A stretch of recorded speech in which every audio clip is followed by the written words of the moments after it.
Hi all, എല്ലാവർക്കും let's ക്രാക്കിലേക്ക് സ്വാഗതം. അപ്പോൾ നമ്മൾ 4ാമത്തെ ചാപ്റ്ററിൽ എത്തിയിരിക്കുകയാണ്. എന്താണ് ജീവനുള്ള വിത്തുകൾ.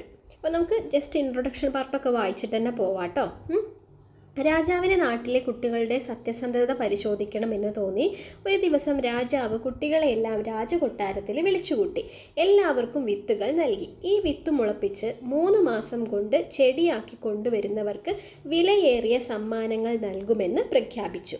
കുട്ടികളുടെ കൂട്ടത്തിൽ കർഷക ബാലനായ പിങ്ങും ഉണ്ടായിരുന്നു. അവൻ വിത്തുകൾ ചട്ടിയിലെ മണ്ണിൽ കുഴിച്ചിട്ട് വെള്ളമൊഴിച്ച് പരിപാലിച്ചിട്ടും വിത്തും മുളച്ചില്ല. 3 മാസം കഴിഞ്ഞ് കുട്ടികളെല്ലാം പൂത്ത ചെടികളുമായി കൊട്ടാരത്തിലെത്തി. കാലിച്ചട്ടിയുമായി കൊട്ടാരത്തിലെത്തിയ പിങ്ങിനെ അവരെല്ലാം കളിയാക്കി. രാജാവ് ഓരോരുത്തരുടെയും ചെടികൾ പരിശോധിച്ചു. പിങ്ങിൻ്റെ അടുത്തെത്തിയപ്പോൾ രാജാവിന് സന്തോഷമായി.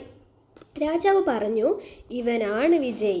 ജീവനുള്ള വിത്തുകളെ മുളയ്ക്കുകയുള്ളൂ. ഞാൻ നിങ്ങൾക്ക് തന്നത് ജീവനില്ലാത്ത വിത്തുകളായിരുന്നു. അപ്പോൾ ബാക്കി എല്ലാവരും രാജാവിനെ പറ്റിക്കാൻ വേണ്ടിയിട്ട് വേറെ എന്തെങ്കിലും ചെടികൾ, മുളച്ച ചെടികൾ കൊണ്ടുവന്നതായിരിക്കും. പിങ്ങാണ് ഇതിൽ സത്യസന്ധത കാണിച്ചത്. കാരണം രാജാവ് തന്ന വിത്ത് തന്നെയാണ് അവൻ മുളപ്പിക്കാൻ ശ്രമിച്ചത്. പക്ഷേ അത് മുളച്ചില്ല. കാരണം ആ രാജാവ് ഡ്രൈ ആയിട്ടുള്ള വിത്തുകളായിരിക്കും അവർക്കെല്ലാം നൽകിയത്. ഇതിനകത്ത് നമ്മൾ മനസ്സിലാക്കേണ്ടത് എന്താണ്? വിത്തിനും ജീവനുണ്ട്. നമ്മുടെ ചാപ്റ്ററിൻ്റെ പേര് തന്നെ എന്താണ്? ജീവനുള്ള വിത്തുകൾ എന്നാണ്. അപ്പോൾ ജീവനുള്ള വിത്തുകളെ നമുക്ക് മുളയ്ക്കുള്ളൂ എന്നാണ് നമ്മൾ പറയുന്നത്. ഓക്കെ, കാരണം ഒരു കുഞ്ഞു വിത്തായിരിക്കാം, അതിന് ജീവനുണ്ടെങ്കിലേ അത് വളർന്ന് വലിയ മരങ്ങളായിട്ട് തന്നെ മാറുകയുള്ളൂ. ഓക്കെ, അപ്പോൾ നമുക്ക് പാഠഭാഗത്തിലേക്ക് പോകാം.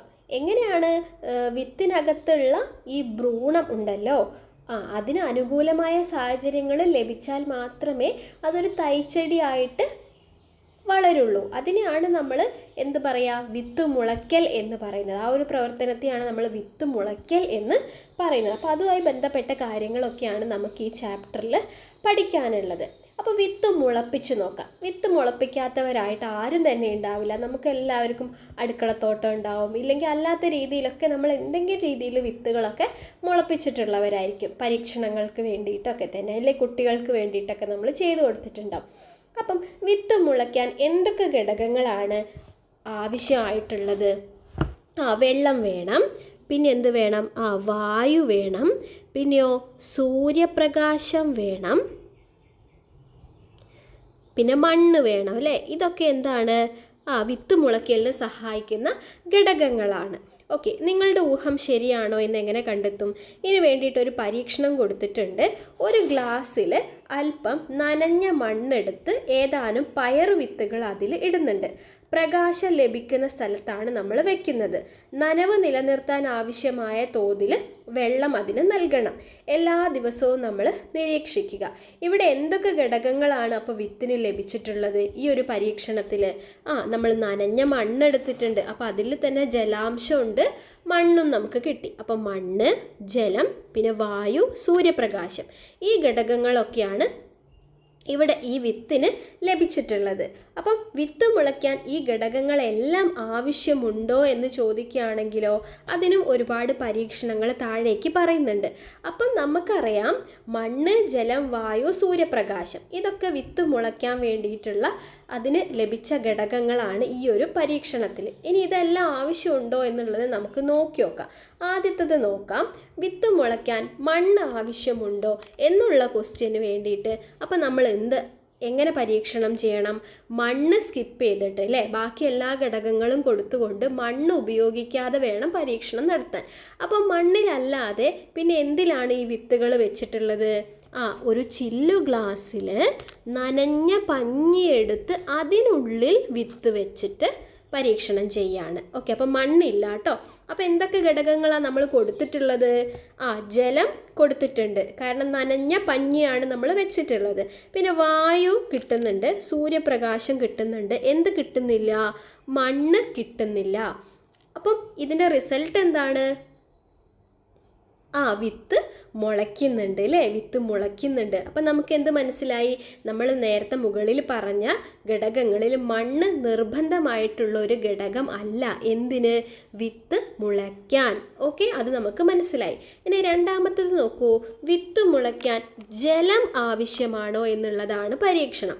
അപ്പം എന്തൊക്കെ ഘടകങ്ങൾ നമ്മൾ അതിന് കൊടുക്കുന്നുണ്ട്? ഇവിടെ വായു കൊടുക്കുന്നുണ്ട്, അതേപോലെ തന്നെ മണ്ണ് കൊടുക്കുന്നുണ്ട്, പിന്നെ സൂര്യപ്രകാശം കൊടുക്കുന്നുണ്ട്. എന്ത് കൊടുക്കുന്നില്ല? ജലം കൊടുക്കുന്നില്ല. ജലം അഥവാ വെള്ളം നമ്മൾ കൊടുക്കുന്നില്ല. ആ പരീക്ഷണത്തിൻ്റെ റിസൾട്ട് എന്താണ്? വിത്ത് മുളയ്ക്കുന്നില്ല. വിത്ത് മുളയ്ക്കാൻ അപ്പം ജലം ആവശ്യമാണ് എന്നുള്ള ഒരു നിരീക്ഷണത്തിലാണ് നമ്മൾ ഇതിൽ എത്തുക കേട്ടോ. ഓക്കെ, ഇനി രണ്ടാമത്തത് നോക്കി നോക്കൂ, വിത്ത് മുളയ്ക്കാൻ സൂര്യപ്രകാശം ആവശ്യമുണ്ടോ എന്ന് ചോദിക്കുകയാണ്. അപ്പം നമ്മൾ നേരത്തെ ചെയ്ത പോലെ തന്നെ എന്താ വ്യത്യാസം എന്ന് വെച്ചാൽ, നേരത്തെയൊക്കെ സുതാര്യമായ ഗ്ലാസ്സാണ് എടുത്തിട്ടുണ്ടായിരുന്നത്. ഇവിടെ എന്താ എടുക്കുന്നത്? സുതാര്യമായ ഗ്ലാസ്സിന് പകരം സ്റ്റീൽ ഗ്ലാസ്സാണ് എടുക്കുന്നത്. കാരണം സൂര്യപ്രകാശം എന്ന് പറയുന്ന ഘടകം കൊടുക്കാതെയാണ് നമ്മൾ പരീക്ഷണം ചെയ്യുന്നത്. അപ്പോൾ സ്റ്റീൽ ഗ്ലാസ്സും എടുത്തിട്ടുണ്ട്, പിന്നെ ഒരു കറുത്ത കാർഡ്ബോർഡ് കൊണ്ട് അത് മൂടുകയും ചെയ്തിട്ടുണ്ട്. ഓക്കെ, അപ്പോൾ ഉള്ളിലാണ് നമ്മുടെ വിത്തുകൾ ഉള്ളത് കേട്ടോ. ബാക്കിയെല്ലാം നമ്മൾ കൊടുക്കുന്നുണ്ട്, മണ്ണ്, ജലം, വായു എല്ലാം കൊടുക്കുന്നുണ്ട്, സൂര്യപ്രകാശം മാത്രം കൊടുക്കുന്നില്ല. വിത്തുകൾ മുളയ്ക്കുന്നുണ്ടോ? വിത്തുകൾ മുളയ്ക്കുന്നുണ്ട്. ഞാൻ ഈ പട്ടികയിലേക്ക് വരുന്നില്ല, അതിനു മുമ്പേ നിങ്ങളോട് നിരീക്ഷണം പറഞ്ഞതാട്ടോ, മറ്റത് ഇതൊക്കെ കാണാതെ പോവില്ലേ. അപ്പോൾ എന്താണ്? വിത്തുകൾ മുളയ്ക്കുന്നുണ്ട്. ഓക്കെ, അപ്പോൾ സൂര്യപ്രകാശം കൊടുക്കാത്തപ്പോഴും വിത്ത് മുളച്ചു, പിന്നെ മണ്ണില്ലാത്തപ്പോഴും വിത്ത് മുളച്ചു. പക്ഷെ ജലം നമ്മൾ ഒഴിവാക്കിയപ്പം വിത്ത് മുളച്ചില്ല. അതാണ് ഈ 3 പരീക്ഷണങ്ങളിൽ നിന്നും നമ്മൾ മനസ്സിലാക്കിയത്. അതാണ് ഇവിടെ പട്ടികപ്പെടുത്തേണ്ടത് കേട്ടോ. അപ്പോൾ ഒന്നാമത്തെ ഗ്ലാസ്സിൽ എല്ലാ ഘടകങ്ങളും നൽകി. അപ്പോൾ അതെന്താണ്? വിത്ത് മുളയ്ക്കുന്നുണ്ട് അല്ലേ, എല്ലാം സംഭവിക്കുന്നുണ്ട്, വിത്ത് മുളയ്ക്കുന്നുണ്ട്.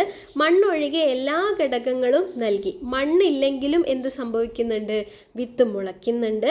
ജലം ഒഴികെ എല്ലാ ഘടകങ്ങളും നൽകിയപ്പോൾ വിത്ത് മുളയ്ക്കുന്നുണ്ടോ? വിത്ത് മുളയ്ക്കുന്നില്ല. പിന്നെ സൂര്യപ്രകാശം നൽകിയില്ല, അപ്പോഴും വിത്ത് എന്ത് ചെയ്യുന്നുണ്ട്? മുളയ്ക്കുന്നുണ്ട്. അപ്പം ഒരൊറ്റ കണ്ടീഷൻ ഇതാ ഇവിടെ, ജലം ഒഴികെ എല്ലാ ഘടകങ്ങളും നൽകിയിടത്ത് വിത്ത് മുളച്ചിട്ടില്ല.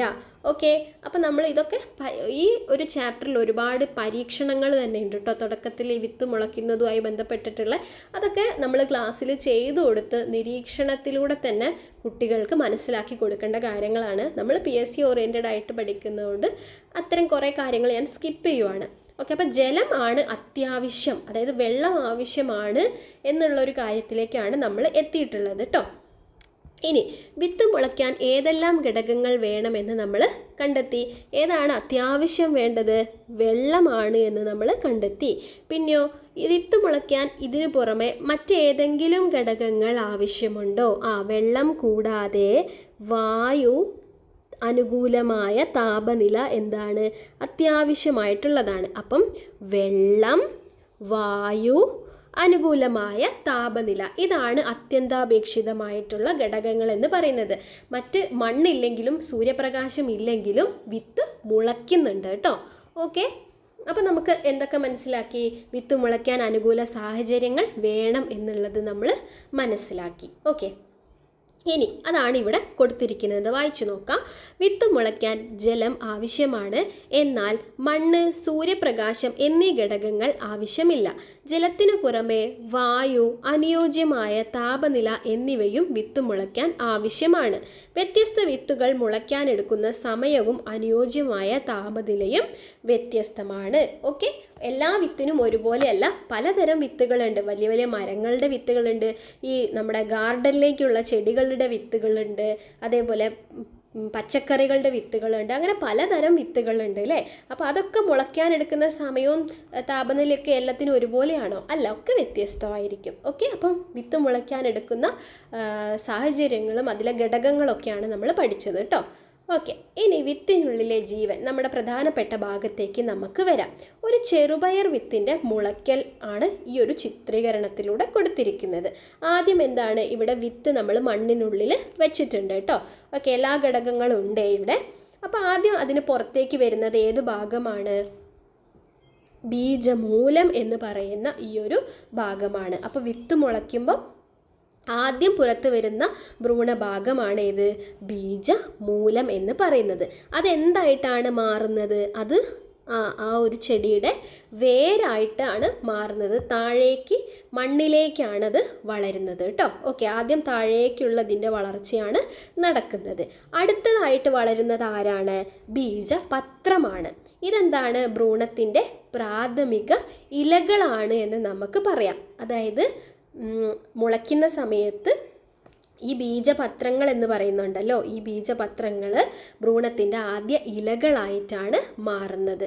അടുത്തത് ബീജശീർഷമാണ്. ബീജശീർഷം എന്ന് പറഞ്ഞു കഴിഞ്ഞാൽ ഇങ്ങനെ മുളച്ചുകൊണ്ടിരിക്കുന്ന തൈച്ചെടിയുടെ തണ്ടാണ് എന്ത്? ബീജശീർഷം എന്ന് പറയുന്നത്. അപ്പോൾ ബീജമൂലം വേരായിട്ട് മാറും, താഴേക്കാണ് വളരുന്നത്. ബീജപത്രം എന്ന് പറഞ്ഞു കഴിഞ്ഞാൽ ഇതിൻ്റെ പ്രാഥമിക ഇലകളാണെന്ന് പറയാം. ബീജശീർഷം എന്ന് പറഞ്ഞു കഴിഞ്ഞാൽ എന്താണ്? ഇതിൻ്റെ തണ്ടാണ് കേട്ടോ. അപ്പോൾ ഈ 3 വാക്കുകൾ നിങ്ങൾക്ക് ആയല്ലോ. ഓക്കെ, അപ്പോൾ ഇതാണ് ഇതിൻ്റെ മുളയ്ക്കൽ. ഈ ചെറുപയർ വിത്തിൻ്റെ മുളയ്ക്കലാണ് ഇവിടെ കൊടുത്തിരിക്കുന്നത് കേട്ടോ. ഇനി ഈ ഒരു പട്ടികയിൽ നിരീക്ഷണത്തിലൂടെ നമ്മൾ എഴുതേണ്ടതാണ്. 1ാമത്തെ ദിവസം എന്ത് സംഭവിച്ചു, 2ാമത്തെ ദിവസം എന്തൊക്കെ സംഭവിച്ചു എന്നുള്ളത് അതൊരു പട്ടികയാണ്. അത് പരീക്ഷണത്തിൻ്റെ നിഗമനങ്ങളാണ് നമ്മൾ അവിടെ എഴുതേണ്ടത് കേട്ടോ. ഓക്കെ, ഇനി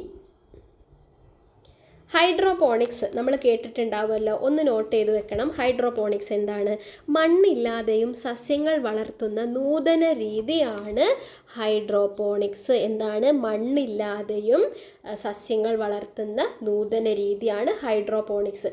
ഈ കൃഷി രീതിയിൽ മണ്ണിന് പകരം പോഷകലായനിയിൽ സസ്യങ്ങൾ വളർത്തുകയാണ് ചെയ്യുന്നത്. ഓക്കെ, അപ്പോൾ എന്താണ് ഹൈഡ്രോ എന്നുള്ള വാക്ക് തന്നെ എന്താണ്? നമുക്ക് വെള്ളവുമായി ബന്ധപ്പെട്ട എന്തോ ആണ്. അപ്പം മണ്ണില്ല, പകരം എന്താണ്? ഈ ഒരു ട്യൂബിലൊക്കെ പോഷകലായനി ആയിരിക്കും ഉണ്ടാവുക. അപ്പോൾ പോഷകലായനിയിൽ സസ്യങ്ങൾ വളർത്തുന്ന രീതിയാണ് ഹൈഡ്രോപോണിക്സ് എന്ന് പറയുന്നത്.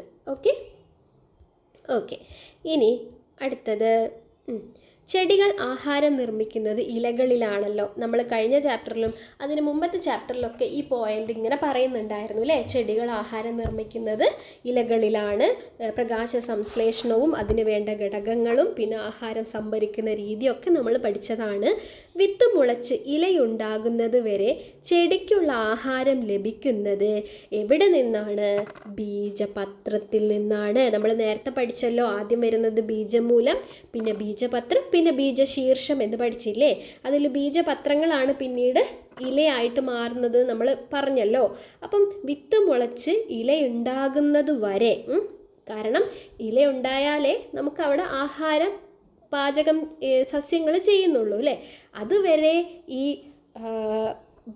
ചെടിക്കുള്ള ആഹാരം എവിടെ നിന്നാണ് ലഭിക്കുക എന്ന് നമുക്ക് ചിന്തിക്കുമ്പോൾ തന്നെ നമുക്ക് എവിടേക്ക് എത്താൻ സാധിക്കും? ബീജപത്രത്തിൽ നിന്നാണ് എന്ന് നമുക്ക് പറയാൻ പറ്റും. ഓക്കെ, അപ്പം ചെടി വളരും തോറും ബീജപത്രത്തിന് വരുന്ന മാറ്റങ്ങളാണ് ഇവിടെ കൊടുത്തിരിക്കുന്നത്. ഓക്കെ, ഇത് പയറ് ചെടീൻ്റെ ആണ് കൊടുത്തത് കേട്ടോ. ഇതാണ് ബീജപത്രം. ഇനി 2ാമത്തെ ചിത്രത്തിൽ എന്താ കൊടുത്തിരിക്കുന്നത്? ചോളത്തിൻ്റെ ആണ് കൊടുത്തിരിക്കുന്നത്. ബീജപത്രം കാണിക്കുന്നുണ്ട്, ബീജാന്നവും കാണിക്കുന്നുണ്ട്. അത് ഏകബീജപത്രം, ദ്വിബീജപത്രം എന്നൊക്കെ പറഞ്ഞ് നമുക്ക് പഠിക്കാനുണ്ട് കേട്ടോ. ഇതിലൊന്ന് വായിച്ചു നോക്കാം. ചോളത്തിലെ ബീജപത്രം നോക്കൂ, കണ്ടല്ലോ. പയർ വിത്തിലേതുപോലെ 2 ബീജപത്രങ്ങൾ ചോളത്തിൽ കാണുന്നുണ്ടോ? ചോളത്തിൽ ഒരു ബീജപത്രം മാത്രമാണ് ഉള്ളത് അല്ലേ? കാരണം ഇവിടെ കണ്ടോ 2 എണ്ണം ഉണ്ടല്ലോ പയറിൽ. എന്നാൽ ചോളത്തിൽ അങ്ങനെയാണോ? അല്ല, 1 മാത്രമേ കാണുന്നുള്ളൂ. അപ്പം ചോളത്തിൽ എന്താ സംഭവിക്കുന്നത്? ചോളത്തിൽ ഒരു ബീജപത്രം മാത്രമാണ് ഉള്ളത്. ബീജപത്രത്തോട് ചേർന്ന് കാണുന്ന ഭാഗമാണ് ബീജാന്നം. ഒരു ബീജപത്രം മാത്രമുള്ള സസ്യങ്ങളിൽ വിത്ത് മുളച്ച് ഇലയുണ്ടാകുന്നതുവരെ ചെടിക്കുള്ള ആഹാരം ലഭിക്കുന്നത് ബീജാന്നത്തിൽ നിന്നാണ്.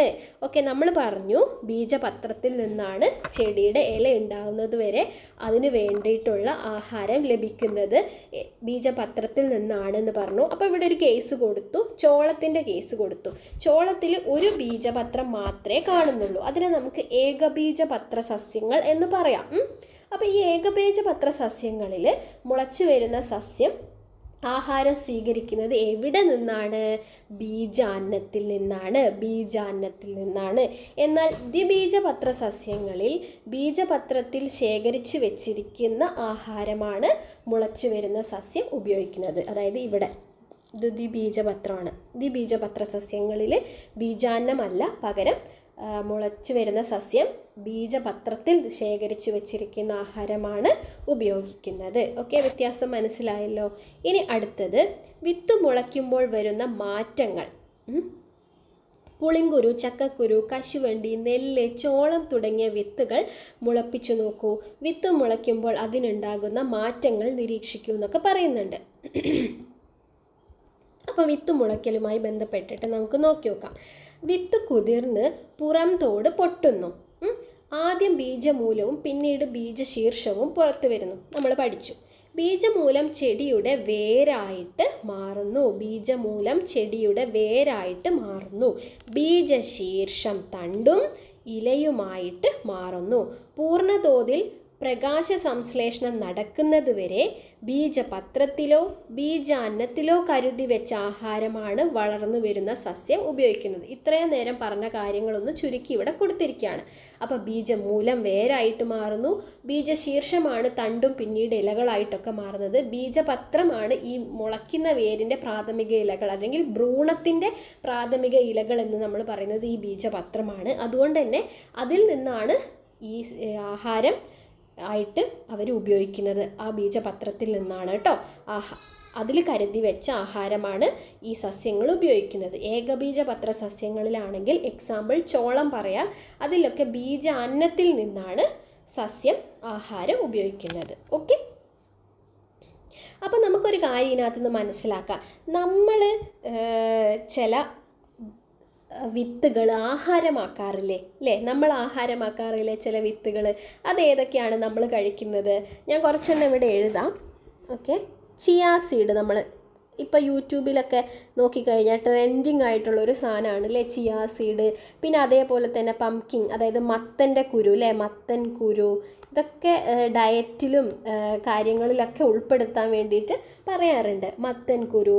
പിന്നെ നമുക്കറിയാവുന്നതാണ് ബദാം, പിസ്ത, കാഷ്യൂ, പിന്നെ അല്ലാത്ത കടുക്, ജീരകം, ഹേസൽനട്ട്, വാൽനട്ട്, എള്ള്. ഇതൊക്കെ എന്താണ്? നമ്മൾ ഭക്ഷണമാക്കുന്ന വിത്തുകളാണ്.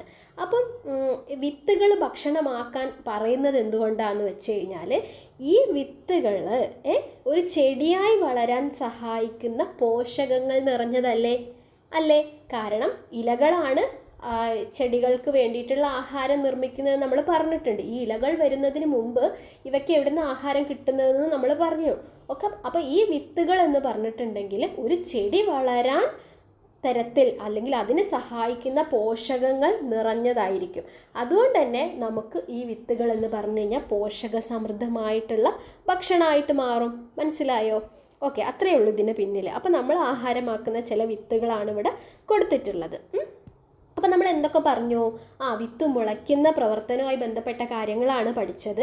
വിത്ത് മുളയ്ക്കാൻ എന്തൊക്കെ ഘടകങ്ങൾ ആവശ്യമാണ്, എന്തൊക്കെ അനുകൂല സാഹചര്യങ്ങളാണ് അതിന് വേണ്ടത് എന്ന് നമ്മൾ പറഞ്ഞു. അതിനെ കുറച്ച് പരീക്ഷണങ്ങളൊക്കെ കണ്ടു. പിന്നെ നമ്മൾ ഏകബീജപത്രം, ദ്വിബീജപത്രം ആ ഭാഗങ്ങളൊക്കെ ഒന്ന് പഠിച്ചു. ഈ ടെക്സ്റ്റ് ബുക്കിൽ ഏകബീജപത്രം, ദ്വിബീജപത്രം എന്ന് ഞാൻ കണ്ടില്ല. പക്ഷെ ഇത്രയും മനസ്സിലാക്കി വയ്ക്കുക, ഏകബീജപത്ര സസ്യത്തിൽ ബീജാന്നത്തിൽ നിന്നാണ് അതിനാവശ്യമായിട്ടുള്ള ആഹാരം അത് എടുക്കുന്നത്. ദ്വിബീജപത്രമാണെങ്കിൽ ബീജപത്രത്തിൽ നിന്നാണ് അത് എടുക്കുന്നത്. ഓക്കെ, ഇനി നമുക്ക് അടുത്ത ഭാഗത്തിലേക്ക് പോവാം. ഓക്കെ, അപ്പം നമ്മൾ ചില ചെടികളൊക്കെ നടാൻ വേണ്ടിയിട്ട് വിത്തുകളാണ് അധികവും മുളപ്പിക്കാറുള്ളത്.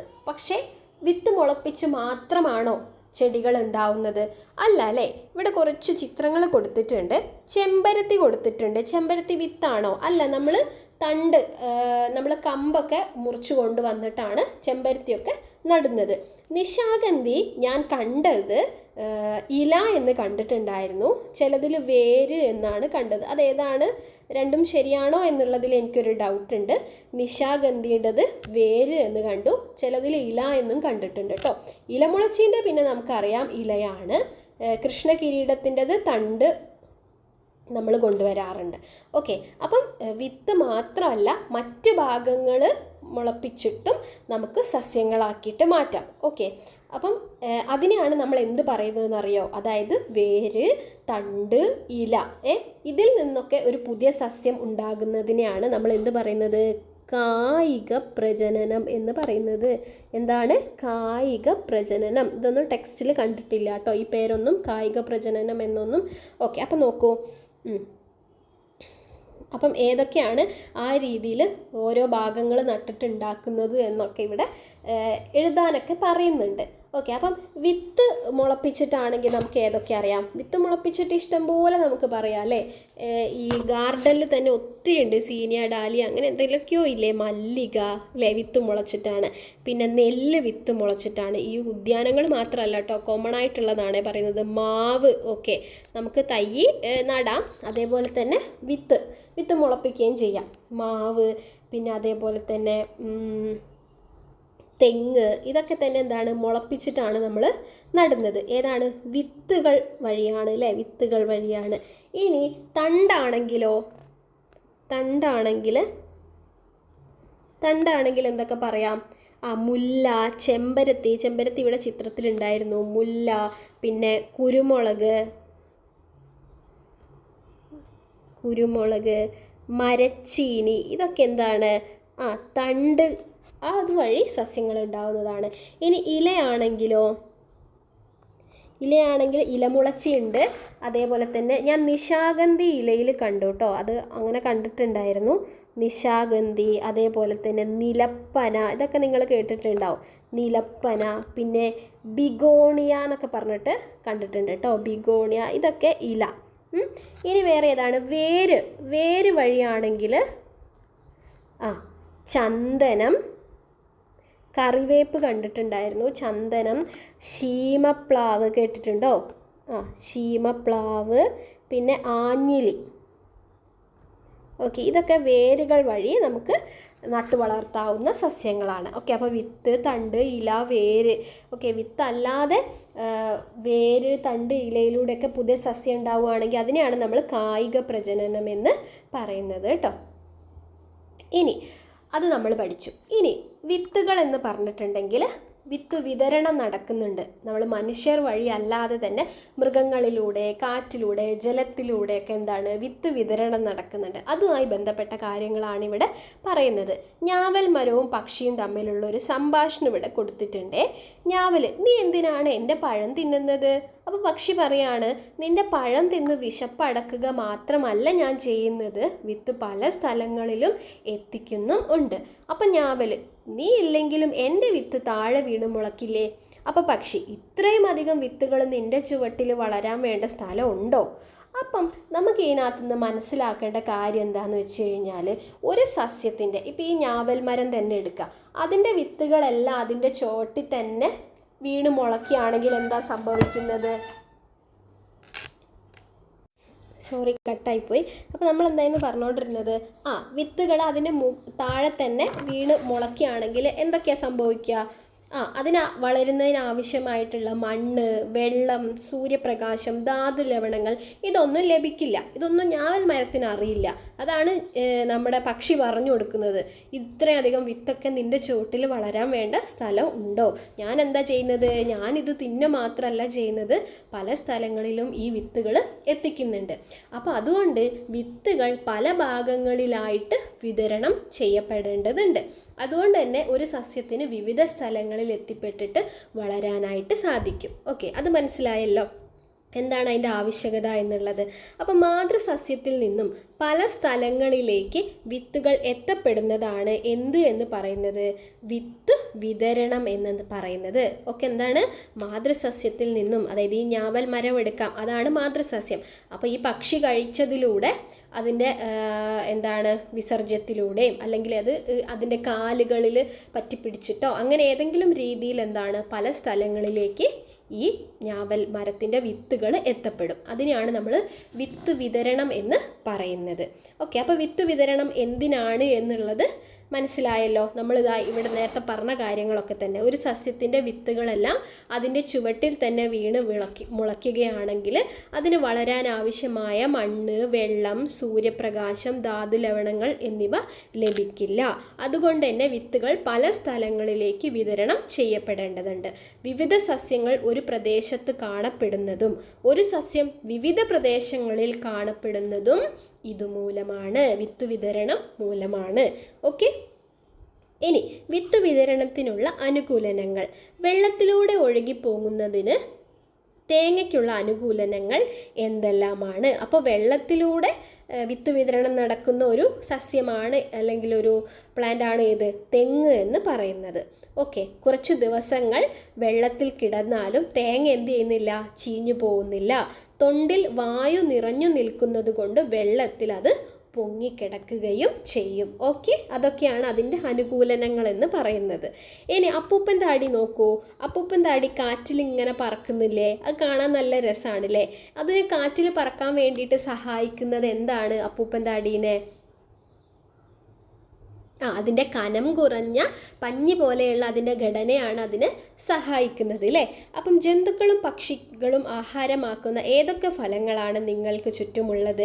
ഈ ഫലങ്ങൾക്ക് പക്ഷികളെ ആകർഷിക്കുന്നതിനുള്ള എന്തെല്ലാം പ്രത്യേകതകളാണുള്ളത് എന്ന് ചോദിക്കുന്നുണ്ട്. അപ്പം മാംസളമായ ഭാഗങ്ങൾ, ഇപ്പം മാങ്ങ, ചക്ക ഇതൊക്കെ ഉണ്ടായിക്കഴിഞ്ഞാൽ അതറിഞ്ഞു വരുന്ന കുറേ പക്ഷികളും കാര്യങ്ങളൊക്കെ ഉണ്ട് അല്ലേ. അതിനൊക്കെ സഹായിക്കുന്നത് എന്താണ്? അതിൻ്റെ മാംസളമായ ഭാഗങ്ങൾ, പിന്നെ ഒന്ന് അതിൻ്റെ രുചിയാണ്, പിന്നെ അതിൻ്റെ മണം നമുക്ക് പറയാം, അതേപോലെ തന്നെ എന്ത് പറയാം, അതിൻ്റെ വലുപ്പം, പിന്നെ അതിൻ്റെ നിറം. ഇതൊക്കെ ഇതിന് സഹായിക്കുന്ന ഘടകങ്ങളാണ് അല്ലേ. പക്ഷികളെ മൃഗങ്ങളെയൊക്കെ ആകർഷിക്കുന്നതിന് സഹായിക്കുന്ന ഘടകങ്ങളിൽ പെടുന്നതാണ് ഇതൊക്കെ. ഓക്കെ, ഇനി ഭക്ഷ്യയോഗ്യമല്ലാത്ത ചില ഫലങ്ങൾക്ക് മറ്റു വസ്തുക്കളിൽ പറ്റിപ്പിടിച്ചിരിക്കാൻ സഹായിക്കുന്ന ഭാഗങ്ങളുള്ളത് നിങ്ങൾ ശ്രദ്ധിച്ചിട്ടുണ്ടോ? അപ്പം മനസ്സിലായോ? ഈ ഭക്ഷ്യയോഗ്യമല്ലാത്തവയെക്കുറിച്ച് നമ്മൾ ചിന്തിക്കണ്ടേ. അപ്പോൾ ഈ മാങ്ങയും ചക്കയും മാത്രമാണോ മറ്റു സ്ഥലങ്ങളിലൊക്കെ വിത്ത് വിതരണം ചെയ്യപ്പെടുന്നത്? അപ്പൂപ്പൻ താടി ഇപ്പോൾ കാറ്റിലൂടെ പോകുന്നുണ്ട് എന്ന് പറഞ്ഞു. അതേപോലെ തെങ്ങിൻ്റെത് ജലം വഴി നടക്കുന്നുണ്ട്. ഇതൊന്നും അല്ലാത്തതാണ് ഏതൊക്കെ? ഈ കടലാടി, അസ്ത്രപ്പുല്ല് എന്നുള്ളതൊക്കെ. ഇതിൻ്റെ ഒന്നും ഭക്ഷ്യയോഗ്യമൊന്നും അല്ല. ഇതിനെന്താണ്, നമ്മളൊന്ന് അടുത്തു കൂടെ പോയാൽ നമ്മളെ ഡ്രസ്സിലും നമ്മുടെ എന്തെങ്കിലും ചെരുപ്പിലോ നമ്മളെ മുടിയിലൊക്കെ പറ്റി പിടിക്കാൻ കഴിവുള്ള കുറച്ച് സാധനങ്ങളാണ് ഈ കടലാടിയും അസ്ത്രപ്പുല്ലൊക്കെ. അപ്പം ഇത് എന്താണ്, മറ്റു വസ്തുക്കളിൽ പറ്റിപ്പിടിക്കാൻ സഹായിക്കുന്നു എന്നുള്ളതാണ് ഇതിൻ്റെ അനുകൂലനം എന്ന് നമ്മൾ പറയുന്നത്. ഇനി അടുത്തൊരു രീതിയാണ് പൊട്ടിത്തെറിക്കുക, സ്ഫോടനം. പൊട്ടിത്തെറിച്ച് വിത്ത് വിതരണം നടക്കുന്നതാണ് റബ്ബറും അതേപോലെ കാശിത്തുമ്പ, പിന്നെ നമുക്ക് എന്ത് പറയാം, ചില പയറുകൾ, വെണ്ട, ഇതൊക്കെ എന്താണ് പൊട്ടിത്തെറിച്ചിട്ട് വിത്ത് വിതരണം നടക്കുന്നതാണ്. അപ്പോൾ ഒരുപാട് രീതികളുണ്ട്. ഇപ്പം തന്നെ നമ്മൾ ഒരുപാട് രീതികൾ കണ്ടല്ലോ. ഇനി അതൊന്ന് പട്ടികപ്പെടുത്തുമ്പോൾ നിങ്ങൾക്ക് മനസ്സിലാവും. അപ്പം കാറ്റിലൂടെ ആണെങ്കിൽ ഏതൊക്കെയാണ്? കാറ്റിലൂടെ നമ്മൾ നേരത്തെ എന്ത് കണ്ടു? അപ്പൂപ്പൻ താടി കണ്ടു അല്ലേ. അപ്പൂപ്പൻ താടിക്ക് അങ്ങനെ പോകാൻ വേണ്ടിയിട്ട് അതിനെ സഹായിക്കുന്നതിന് അതിൻ്റെ പ്രത്യേക ഘടന തന്നെയാണ് അല്ലേ. പിന്നെ കാറ്റിലൂടെയാണ് ഏത് നമുക്ക് പറയാൻ പറ്റുന്നത്? മഹാഗണീൻ്റെ അത് നിങ്ങൾ കണ്ടിട്ടില്ലേ? ഒരു പ്രത്യേക തരം, ഇവിടെ എഴുതാട്ടെ, കാറ്റിലൂടെയാണ് ഏത്? മഹാഗണീൻ്റെ വിത്ത് ഇപ്പം എങ്ങനെയാണ് ഞാൻ പറഞ്ഞുതരാം. ഒരു പ്രത്യേക ഘടനയിൽ ഇങ്ങനെ ഒരു സാധനം ഇങ്ങനെ റൊട്ടേറ്റ് ചെയ്യുകയൊക്കെ ചെയ്യും, നമ്മളിങ്ങനെ തിരിച്ചു വിടുന്ന സമയത്ത്. അങ്ങനെ ഒരു സാധനമുണ്ട്. പിന്നെ നമുക്ക് ഏത് പറയാം? പൊട്ടിത്തെറിക്കുന്നതാണെങ്കിലോ കാറ്റിലൂടെ നമുക്ക് പറയാം. പിന്നെ നമുക്ക് ഏത് പറയാം? പൊട്ടിത്തെറിക്കുന്നതായിക്കോട്ടെ അല്ലേ. രണ്ട്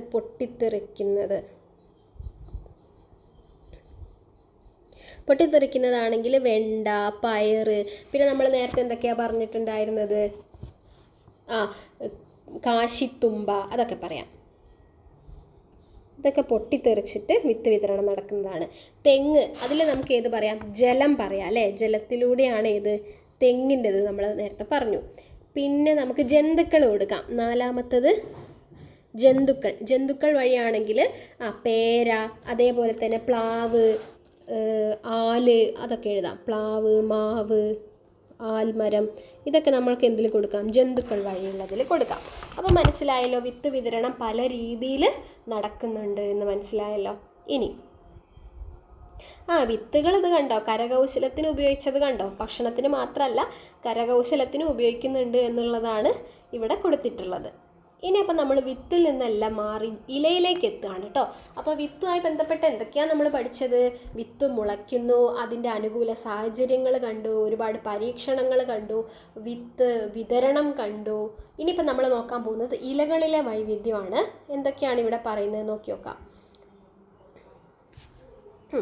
പച്ചപ്പുള്ള ഭാഗങ്ങൾ നഷ്ടപ്പെട്ട ഈ ഇലകളിൽ അവശേഷിക്കുന്നത് എന്താണ്?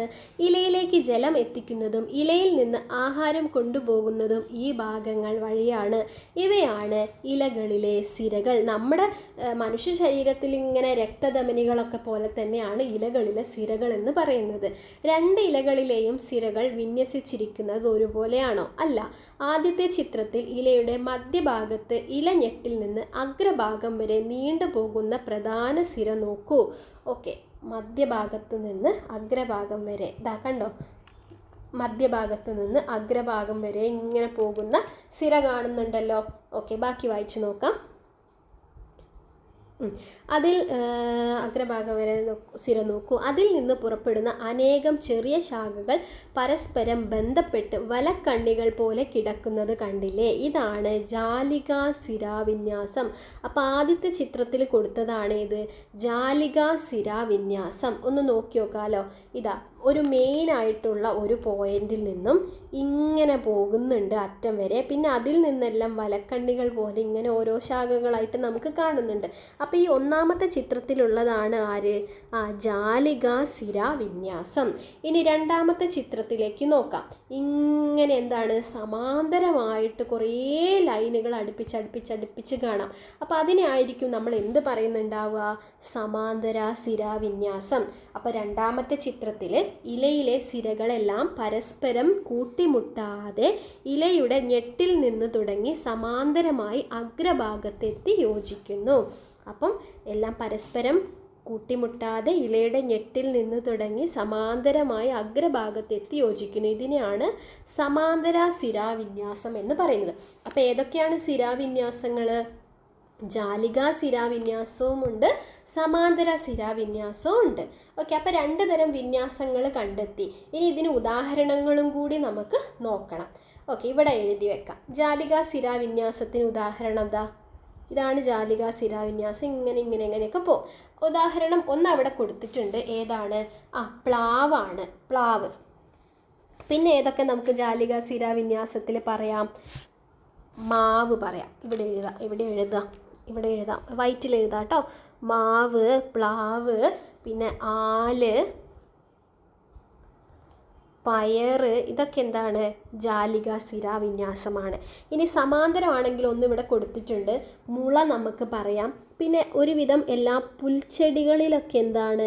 സമാന്തര സിരാവിന്യാസമാണ്. പിന്നെ ഈ ഓല ഇല്ലേ, അതായത് തെങ്ങിൻ്റെ ഓല, കവുങ്ങിൻ്റെ, പിന്നെ വാഴ, അതൊക്കെ നമുക്ക് എഴുതി വെക്കാം. വാഴ, തെങ്ങ്, ഇതൊക്കെ എന്താണ്?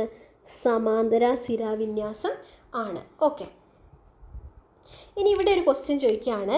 ഇലകളിലുള്ള സിരാവിന്യാസവും അവയുടെ വേരിൻ്റെ ഘടനയും തമ്മിൽ എന്തെങ്കിലും ബന്ധം ഉണ്ടോ എന്നുള്ളതാണ് നോക്കുന്നത്. ഓക്കെ, ജാലികാ സിരാവിന്യാസമുള്ള ചെടിയുടെയും സമാന്തര സിരാവിന്യാസമുള്ള ചെടിയുടെയും വേര് പരിശോധിച്ച് ചിത്രം വരയ്ക്കാം. അപ്പോൾ ഈ ചിത്രത്തിൽ കൊടുത്തിട്ടുണ്ട്, പ്ലാവ് കൊടുത്തിട്ടുണ്ട്. പ്ലാവിൽ ഏത് സിരാവിന്യാസമായിരുന്നു നമ്മൾ പറഞ്ഞത്?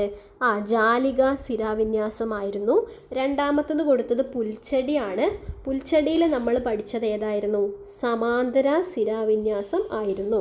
ഇതിൻ്റെ വേരിൻ്റെ പ്രത്യേകത കണ്ടോ? ഏകദേശം ജാലികാ സിരാവിന്യാസം പോലെ തന്നെ ഒരു മെയിനായിട്ടുള്ളൊരു വേരുണ്ട്. അതിൽ നിന്ന് ഇങ്ങനെ ശാഖകളായിട്ട് പോകുന്നു. അതാണ് പ്ലാവിൽ കൊടുത്തിരിക്കുന്നത്, അതിൻ്റെ വേര്. ഇനി പുൽച്ചെടിയിൽ കൊടുത്തിരിക്കുന്നതാണെങ്കിൽ ഇവിടെ നിന്ന് സ്റ്റാർട്ട് ചെയ്തിട്ട് ഒരേപോലെയുള്ള വേരുകൾ ഇങ്ങനെ പടർന്നിരിക്കുവാണ്. ഇതിനാണ് പുൽച്ചെടിയിൽ കാണപ്പെടുന്നത്. അപ്പം ജാലികാ സിരാവിന്യാസത്തിനും സമാന്തര സിരാവിന്യാസത്തിനും ഉള്ള വേരുകൾക്കും എന്തൊക്കെയോ പ്രത്യേകതകളുണ്ട്. ഇതിൻ്റെ ഇലകൾ ജാലികാ സിരാവിന്യാസത്തിലായിരിക്കും, ഇത് സമാന്തരമായിട്ടുള്ള സിരാവിന്യാസമായിരിക്കും. അപ്പം നമുക്കൊന്ന് നോക്കി നോക്കാം. പ്ലാവിൻ്റെ വേരിൻ്റെ പ്രത്യേകത എന്താ? നമ്മൾ പറഞ്ഞു, ഒരു വേരുണ്ടാവും. ആ വേരിന് തായ് വേര് എന്നാട്ടോ പറയാം. പിന്നെ അതിൽ നിന്നും ഇങ്ങനെ ശാഖകളായിട്ട് ഇങ്ങനെ പോവുകയാണ് ചെയ്യുന്നത്. ഓക്കെ, പുൽച്ചെടിക്കാണെങ്കിലോ ഒരേപോലെയുള്ള വേരുകൾ ഇങ്ങനെ ഒരു പോയിന്റിൽ നിന്ന് ഇങ്ങനെ ഉണ്ടാവും. ഓക്കെ, ഈ വേരാണ് തായ് വേര്. നമ്മൾ പറഞ്ഞില്ലേ, പ്ലാവിൻ്റെ വേര് പടലത്തിൽ കാണ്ഡത്തിൽ നിന്ന് താഴോട്ട് വളർന്നിരിക്കുന്ന വലുപ്പം കൂടിയ ഒരു വേര് കാണുന്നില്ലേ, അതിനെയാണ് ടാപ്പ് റൂട്ട് അഥവാ തായ് വേര് എന്ന് പറയുന്നത്. ഈ വേരിൽ നിന്നാണ് മറ്റു ചെറിയ വേരുകൾ വളർന്നിരിക്കുന്നത്. ഓക്കെ, ഇനി പുൽച്ചെടിയുടെ വേര് പടലത്തിൽ പ്ലാവിലേതുപോലെ വലുപ്പമുള്ള ഒരു പ്രധാന വേര് കാണുന്നുണ്ടോ? ഇല്ല അല്ലേ, അങ്ങനെ ഒരു വേര് കാണുന്നില്ല. വേര് പടലമായിട്ടാണ് ഇങ്ങനെ കുറേ വേരുകളാണ് നമ്മൾ കാണുന്നത്. ഇനി നമുക്കിത് വായിച്ചു നോക്കാം. കാണ്ഡത്തിൻ്റെ ചുവട്ടിൽ നിന്ന് താഴോട്ട് വളരുന്ന ഒരു തായ് വേരും അതിൽ നിന്ന് വളരുന്ന ശാഖാവേരുകളും ചേർന്ന് കാണപ്പെടുന്ന വേര് പടലമാണ് തായ് വേര് പടലം. അപ്പം തായ് വേര് പടലത്തിൽ പേര് പോലെ തന്നെ എന്തുണ്ടാവും? ഒരു തായ് വേര് ഉണ്ടായിരിക്കും. ഉദാഹരണം മാവ്, പ്ലാവ് തുടങ്ങിയവയിൽ തായ് വേര് പടലമാണ് നമുക്ക് കാണാൻ കഴിയുന്നത്. ഇനി കാണ്ഡത്തിൻ്റെ ചുവട്ടിൽ നിന്ന് വളരുന്ന നാരുകൾ പോലെയുള്ള ധാരാളം വേരുകൾ ചേർന്ന വേരു പടലമാണ് നാരുവേര് പടലം എന്ന് പറയുന്നത്. പുൽവർഗത്തിൽപ്പെട്ട സസ്യങ്ങളിൽ നാരുവേര് പടലമാണ് ഉള്ളത്. ഓക്കെ, അപ്പം നാരുവേര് പടലത്തിൽ വരുന്നതാണ് ഈ പുല്ലുവർഗത്തിൽപ്പെട്ട ചെടികൾ, അതേപോലെ നെല്ല്. ഇവിടെ എഴുതണോ? ഇവിടെ എഴുതി വെക്കാം നമുക്ക്. ഓക്കെ, ഇവിടെ കുറച്ചെണ്ണം കൊടുത്തിട്ടുണ്ട്, ഇതിലുള്ളത് എഴുതാം. ഓക്കെ, പയറിൽ കാണപ്പെടുന്ന സിരാവിന്യാസം ഏതാണ്? അത് ജാലികാ സിരാവിന്യാസമാണ്. അതിലെ വേര് പടലം എന്താണ്? തായ് വേര് പടലമാണ്. തായ് വേര് പടലമാണ്. ഇനി പുൽച്ചെടിയിലാണെങ്കിലോ സമാന്തര സിരാവിന്യാസമാണ്. വേര് പടലമാണെങ്കിൽ നാരുവേര് പടലം ആണ്.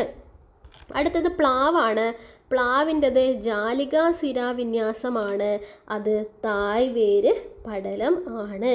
ഇനി തെങ്ങിൻ്റെ ആണെങ്കിൽ സമാന്തര സിരാവിന്യാസമാണ്. അതിൽ കാണപ്പെടുന്നത് നാരുവേര് പടലം ആണ്. അപ്പോൾ അത് തമ്മിൽ എന്തോ ഒരു ബന്ധമുണ്ടെന്ന് മനസ്സിലായല്ലോ. ജാലിക ഉള്ളതിലൊക്കെ തായ് വേര് പടലവും സമാന്തര സിരാവിന്യാസം ഉള്ളതിലൊക്കെ നാരുവേര് പടലവുമാണ് കാണപ്പെടുന്നത്. ഓക്കെ, അപ്പോൾ അത് തമ്മിലുള്ള ബന്ധം നമ്മൾ കണ്ടെത്തി. ഇനി അടുത്തത്, ഇനി ഈ നാരുവേര് പടലം തായ് വേര് പടലം അല്ലാതെ വേറെയും കുറച്ച് വേരുകൾ നമുക്ക് പഠിക്കാനുണ്ട്. സാധാരണയായി ബീജമൂലം വളർന്നാണ് വേരുകളായി മാറുന്നതെങ്കിൽ തണ്ടിൽ നിന്നും ശിഖരങ്ങളിൽ നിന്നും ചില വേരുകൾ ഉണ്ടാകുന്നുണ്ട്. അപ്പം നമ്മൾ നേരത്തെ പറഞ്ഞിട്ടുണ്ടായിരുന്നു, ഒരു വിത്തിൽ നിന്ന് ഭ്രൂണം അത് മുളച്ചു വരുന്ന സമയത്ത് ബീജമൂലമാണ് ആദ്യം വളരുന്നത്, അത് താഴേക്കാണ് വളരുന്നത്, അതാണ് വേരായിട്ട് മാറുന്നത് എന്ന് പറഞ്ഞു. ഇനി അതല്ലാതെ തണ്ടിൽ നിന്നും ശിഖരങ്ങളിൽ നിന്നൊക്കെ ചില വേരുകൾ ഉണ്ടാകുന്നുണ്ട്. അതാണ് താങ്ങുവേര്, പിന്നെ പൊയ്ക്കാൽ വേര്, പറ്റുവേര്. ഇതൊക്കെയാണ് താങ്ങുവേര്, പൊയ്ക്കാൽ വേര്, പറ്റുവേര് എന്നൊക്കെയാണ് ഇവ അറിയപ്പെടുന്നത്. അപ്പോൾ കണ്ടൽ ചെടിയിൽ കാണുന്ന പ്രത്യേകതരം വേരുകളാണ് ഇത്. അത് ശ്വസന വേരുകളാണ്. ഈ വേരിൻ്റെ അഗ്രഭാഗം മണ്ണിൽ നിന്ന് അന്തരീക്ഷത്തിലേക്ക് ഉയർന്നു നിൽക്കും. വാതക വിനിമയത്തിന് സഹായിക്കുന്നത് കൊണ്ടാണ് ഇവ ശ്വസന വേര് എന്ന് അറിയപ്പെടുന്നത്. അപ്പോൾ വേറെയും ടൈപ്പ് വേരുകൾ നമ്മൾ കണ്ടു, അതിനുള്ള ചിത്രങ്ങൾ താഴെ കൊടുത്തിട്ടുണ്ട്. അപ്പോൾ കുറച്ചും കൂടി മനസ്സിലാവും. കണ്ടോ, താങ്ങുവേര് എന്ന് പറഞ്ഞിട്ട് കൊടുത്തിരിക്കുന്നത് ഏതാണ്? ആൽമരമാണ് കൊടുത്തിരിക്കുന്നത്. അതായത് ശിഖരങ്ങളിൽ നിന്നാണ് ഇങ്ങനെ താഴേക്ക് തൂങ്ങിക്കിടക്കുന്നത്. അപ്പം താങ്ങുവേരിന് ഉദാഹരണം ആൽമരം തന്നെയാണ്. ഇനി പൊയ്ക്കാൽ വേരാണെങ്കിലോ, പൊയ്ക്കാൽ വേരിനാണ് ഇവിടെ എന്തോ ഒരു തരം കൈതയാണ് കൊടുത്തത്, എന്തോ ആറ്റുകൈതയോ എന്തോ ആണ് ഇതിൻ്റെ പേര് വരുന്നത്. പൊയ്ക്കാൽ വേരെന്ന് പറഞ്ഞിട്ടുണ്ടെങ്കിൽ തണ്ടിൽ നിന്നൊക്കെ ഇങ്ങനെ തൂങ്ങിക്കിടക്കുന്നത് കാണാം. ഇനി പറ്റുവേരാണെങ്കിലോ, പറ്റുവേരാണെങ്കിൽ എങ്ങനെയാണ്? ഇങ്ങനെ പറ്റി പിടിച്ച് ഇങ്ങനെ വളരുവാണ് അല്ലേ. അപ്പോൾ പറ്റുവേരിന് ഉദാഹരണങ്ങൾ നമുക്ക് തന്നെ ഇഷ്ടം പോലെ അറിയാം. ഏതൊക്കെയാണ്? മണി പ്ലാന്റ് ഉണ്ട്, വാനില, വെറ്റില, കുരുമുളക്, അതൊക്കെ ഇത്തിൽക്കണ്ണി, അതൊക്കെ എന്താണ്? പറ്റുവേരുകളുടെ വിഭാഗത്തിൽ വരുന്നതാണ്.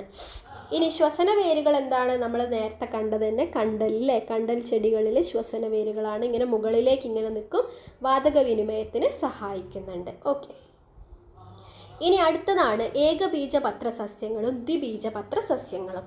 ചിത്രങ്ങൾ നിരീക്ഷിച്ച് രണ്ട് കൂട്ടം ചിത്രങ്ങളിലെയും വേര്, ഇല, തണ്ട്, ഇതിൻ്റെ എണ്ണം എന്നിവയിലുള്ള വ്യത്യാസങ്ങൾ എഴുതാനാണ് പറഞ്ഞിരിക്കുന്നത്. ഇതേതാണ്? കൂട്ടം 1 കാണിച്ചിരിക്കുന്നത് ഏകബീജപത്രമാണ്. എന്താണ് കാണിച്ചിരിക്കുന്നത്? തെങ്ങാണ് കാണിച്ചിരിക്കുന്നത്. വേറെ എന്തൊക്കെ നമുക്ക് അവിടെ എഴുതാനായിട്ട് സാധിക്കും? ഇതിൻ്റെ സിരാവിന്യാസം ഏതാണ്?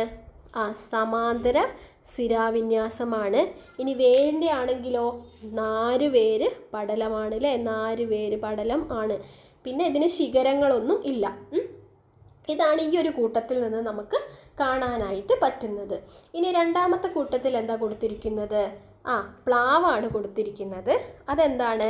ദ്വിബീജപത്രമാണ്, ഏകബീജമല്ല, ദ്വിബീജമാണ്. പിന്നെ എന്തൊക്കെ വ്യത്യാസങ്ങളുണ്ട്?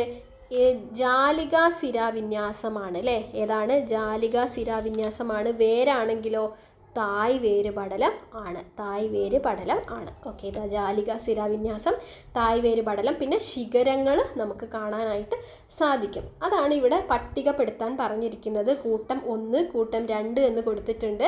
വേര് ഏതാണ്? കൂട്ടം 1 കൊടുത്തിരിക്കുന്ന വേര് എന്ന് പറഞ്ഞു കഴിഞ്ഞാൽ നാര് വേര് ആയിരുന്നു.